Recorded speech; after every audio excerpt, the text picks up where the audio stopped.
Let's talk about why you should be lazy and how laziness can be used to your advantage.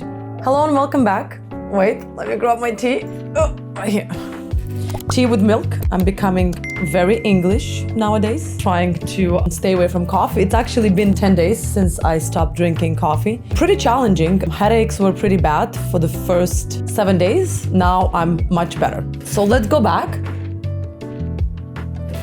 to why you should give up slightly, not fully, to all of your productivity inspirations and kind of take a break from watching all of those productivity videos and following those gurus and actually give yourself the right to be lazy.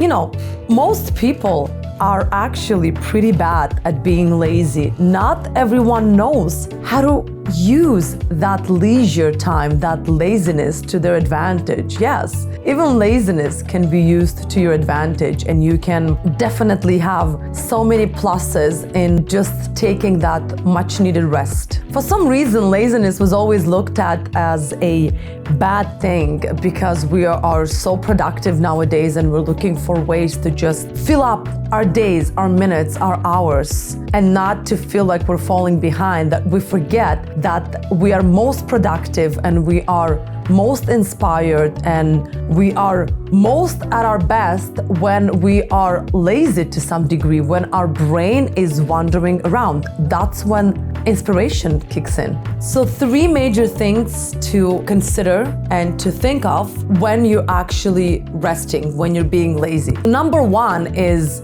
we are likely to think about our future 14 times more when we are lazy, because our brain at that point can actually have the space to think about what kind of plans to make, where to go next with our business, where to go next with our life, what kind of book to read next. And this only comes up when our brains are free to roam and wander. Number 2, you are much more likely to come up with new ideas because you have some space. And every time you have some space, you are encouraging new thoughts and new ideas.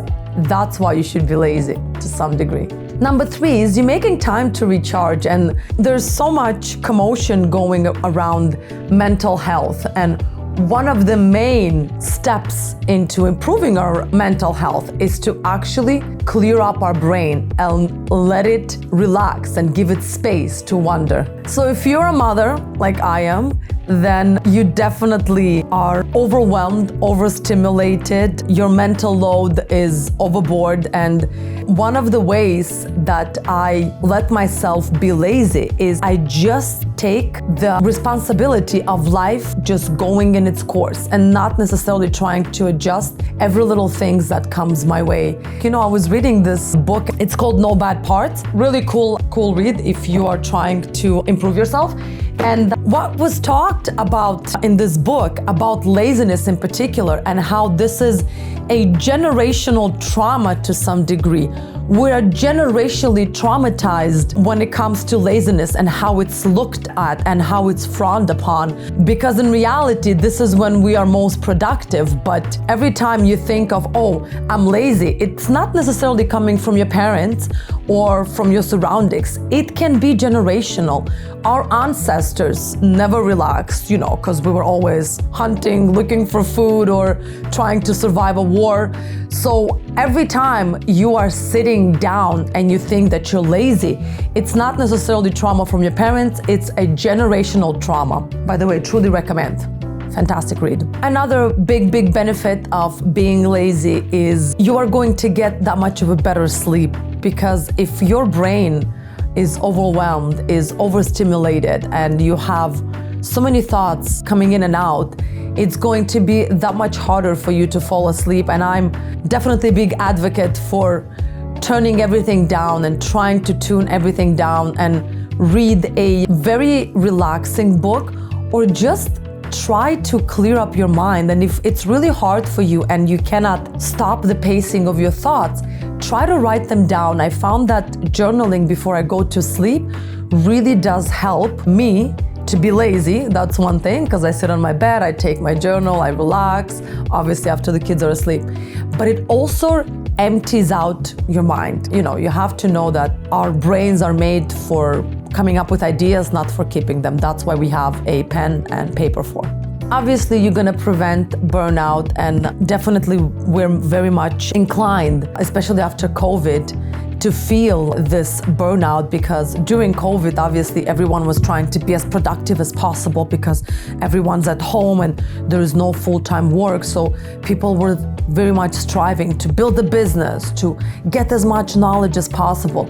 But there is such thing as wrong information, and maybe you are not necessarily consuming the right information all the time, and maybe you are not worrying about the right things all the time, and it's so easy to get consumed by all of this, and it feels like a wheel that never ends, and you always have something to do, always have something to read, something to take care of, and that busyness makes you forget of actual beauty of life, that you can stop and take a moment and be lazy and lay down, because we as humans, we are not meant to be functional 24/7. This is definitely not in our DNA, and we are meant to take breaks and to be lazy and to be creative in our laziness. You have to wait for your mind to tell you what it needs rather than just feeding it any information that it craves, because social media obviously has a huge impact and effect, and you think that even if your Instagram feed is curated and you're only looking at inspirational quotes and videos, that is still a lot of information when your brain should be lazy from time to time, and we're not letting it. Same thing applies to our body. We're always keeping it working all the time, and over time, it's either food that it needs to process, either we're going for walks, either we're going for workouts, either we're doing any kind of physical work around the house. We're not giving the chance to our body, to our mind, to rest, which definitely is going to be a wear out, because there is such a thing as a burnout, not just of your mind, but of your body. It was proven that even athletes need that lazy time to get back to themselves, to regain that strength, because you cannot be constantly using and abusing your body and be in constant movement. Same thing applies to your brain, same thing applies to your soul. Emotions as well can wear you out. So don't feel guilty, and not to look at this as a negative thing that I'm lazy, and every time I'm forcing myself to be lazy, I'm reminded that unfortunately I was not taught, and unfortunately in my family laziness was always frowned upon, and you know, like, why are you sitting? Did you finish everything? Is everything done around you? But most of the time, the things that need to get done will never end. There's always going to be something that needs to get done. If you're an adult and you have nothing on your to-do list, that means you're just ignoring most of the things.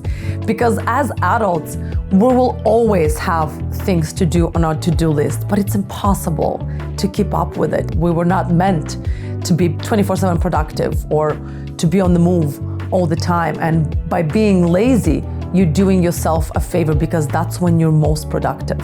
That's when the greatest ideas come to your mind. And this is definitely coming from someone who is hyper productive and always has an infinite to-do list. And in the last 8 months since I moved into a new country, and people here are lazier than in the country that I was living in. I come from Canada, if you're new here. I just moved to Spain 8 months ago. And I'm really learning this society, and people here are really embracing their laziness. They're making the best of it. They're not just laying down like a couch potato, which is not a bad thing. It's always a good thing. But they are embracing that part of their life, and they're using that time to reconnect with people or to have a nonchalant talk. Not all discussions need to be deep. Sometimes even your discussions need to be lazy, and you can talk about the weather. Yeah, not the best weather in Benidorm.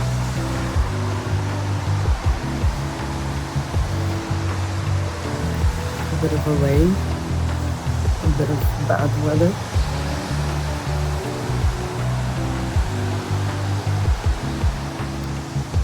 It is what it is. And about what your child did at school the other day, and not all the conversations need to be deep and about societal pressures or what you're going through or the recession or whatever we're gonna be faced with in the next couple of years. Sometimes, and most of the time, it's good to have that laziness. It's the laziness of the soul, I find it.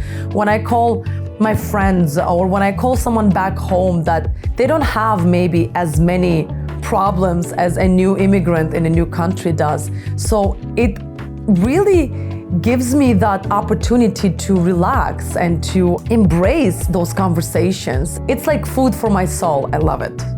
Try it. And don't feel guilty. That is definitely going to ruin the whole experience of laziness for you. And when I think of laziness, most of the time what comes to my mind is stillness.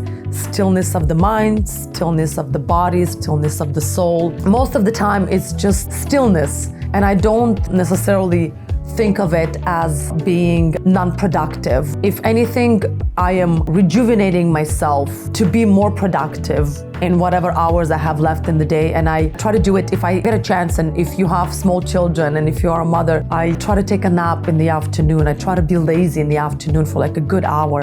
Either read a book or not even read a book, just roam around, watch an episode of a show that doesn't necessarily bring me any kind of value, but not everything needs to bring you value.